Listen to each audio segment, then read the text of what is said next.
Annyeong! Hello everyone!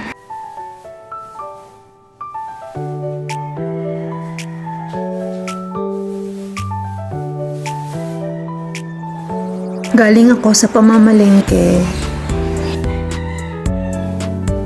For today's video, gagawa ko ng homemade siomai. Before mag-pandemic, nagtitinda ako ng mga snacks dito lang sa harap ng bahay namin. Street foods like kikiam, fish balls, squid balls, french fries, shakes, at popcorns. Pero dahil ang bahay namin ay dead end, kaya konti lang ang nakakaalam ng tinda ko. Yung mga kapitbahay lang talaga namin. Let's start. Ito nga pala ang lista ng ingredients ng aking pork siomai. Paghalu-haluin lang ang lahat ng ingredients. Carrots,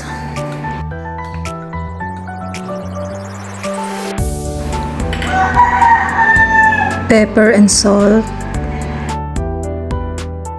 oyster sauce,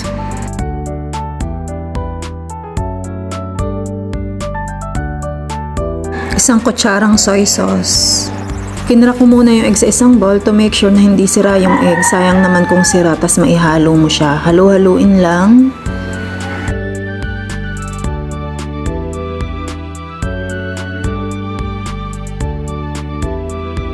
Make sure lang na nagugas ka ng iyong kamay bago mong halu-haluin.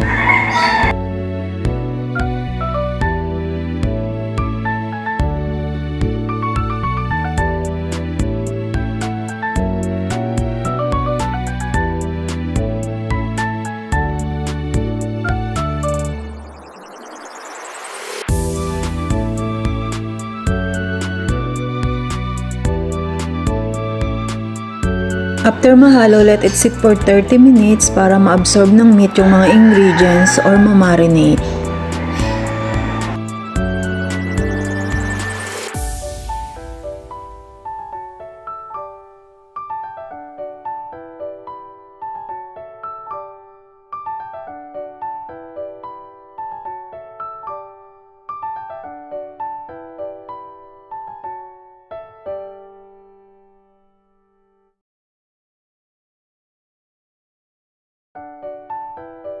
Time to wrap the siomai. Basain ng water ang gilid ng wrapper para dumikit.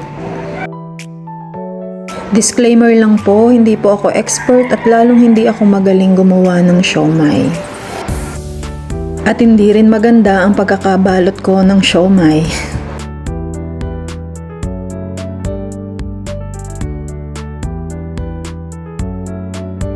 Sadly, I'm not good at anything.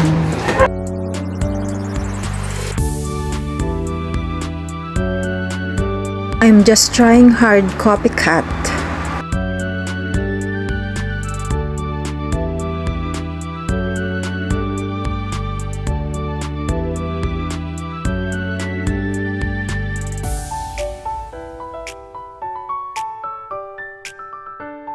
Sobrang stress ko ngayong mga araw na to.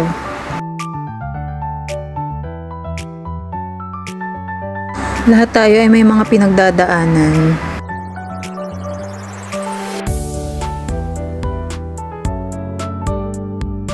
Everyone's fighting their own demons. Kanya-kanya lang tayo ng paraan kung paano makaka-cope sa ating mga pinagdadaanan.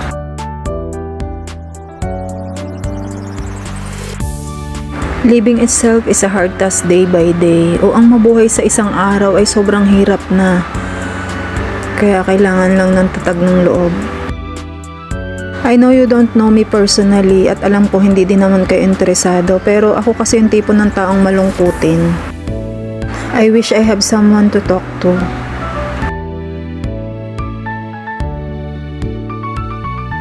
Someone who will hold my hand and say it's okay, like a friend or a family.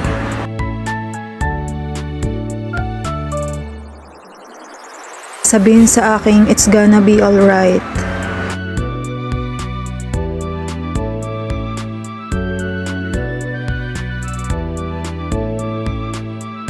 Everything's happened for a reason.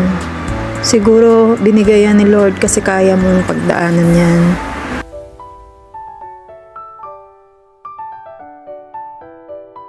Ko lang maintindihan bakit maraming tao ang madaling manghusga ng kanilang kapwa.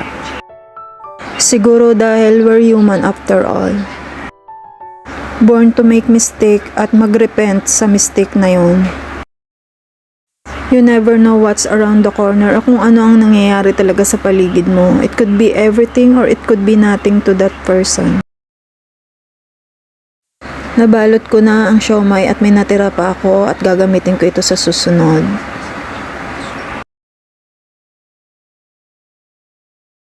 I-steam lang ang siomai for 20 minutes.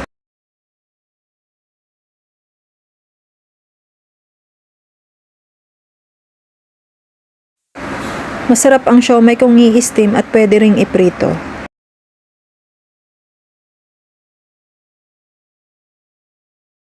After 20 minutes, luto na ang siomai.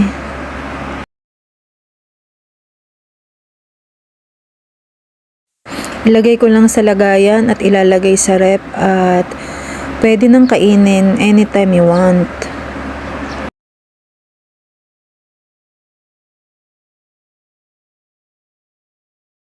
Perfect itong ulam at pwede rin na merienda.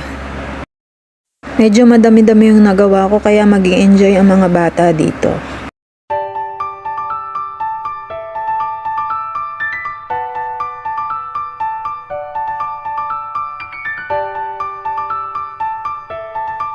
Medyo naguguluhan lang ako kung bibili na lang ba ako o gagawa pa rin ako ng akin. Dahil sa panahon ngayon, lahat na lang ng bilihin, sobrang mahal na talaga kaya kailangan maging wais ka sa paggastos. Lagay ko na ang next batch.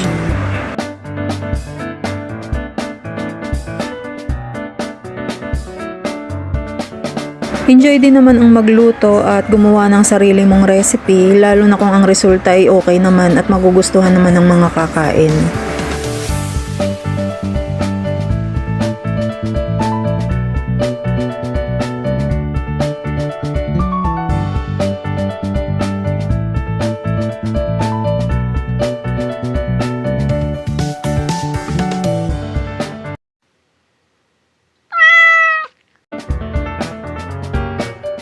Oras na mag-prepare ng hapunan at habang naghihintay ako sa mga kids, ininit ko na tong mga siomai. Usually hindi talaga ako kumakain ng hapunan kasi nagpa-fasting ako o nasanay na talaga ako hindi kumakain ng hapunan pero susubukan kong kumain itong siomai.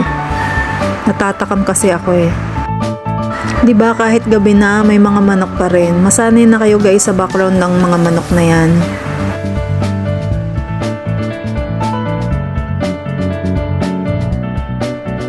Para sa sausawan, gagawa ko soy sauce, chili oil, calamansi at toasted garlic.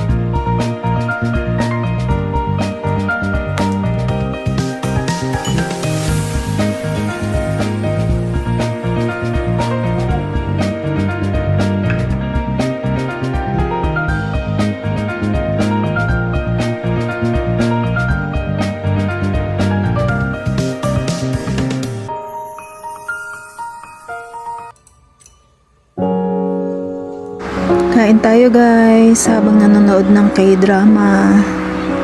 Pinapanood ko ngayon ay Crash Course in Romance.